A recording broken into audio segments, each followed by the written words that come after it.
Айдар ер балаға ғана қойылады. Бала қырқынан шыққанда қарын шашының төбесін қалдырып, басқа жерлерін тақырлап алып тастайды. Қалған шашты Айдар деп атайды. Оны өсіріп, моншақ араластырып өріп қояды. Бұл баланы тіл мен көзден сақтайды деген сенім бар. Мысалы, Кенесарының інісі Наурызбай батырдың ұзын Айдары болған. Айдар қойған балаға арнап мал сойылады. Оған ауылдағы ақсақалдарды шақырып, баласына бата алады. Оған келген сыйлы адамдардың орнына баланы аунатып, балам осы адамдай болып өссін деп тілек тілейді. Бірақ Айдар шашты баланың бәріне бірдей қоя бермеген деген сөз бар.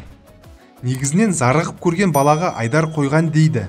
Ал ертеде көп жағдайда қан ұрпақтары, бай манаптар өздерінің ең жақсы көрген және өзінің орнын басадау деген балаларына ғана Айдар қойған екен. Айдарлы бала, айбарлы бала деген сөз осыдан шықса керек. Айдарды 12 жасқа толғанда алып, алғашқы мүшел жасының құрбандығы ретінде ел жұртқа көрсетіп, мал сойып, баласының ер жеткендігін паш етіп, елдің батасын алады. Халықтың рухани қажеттілігін қанағаттандыру мақсатында ашылған Тыңда YouTube каналымызды қолдау үшін каналымызға тіркеліп, пікір білдірсеңіз жеткілікті.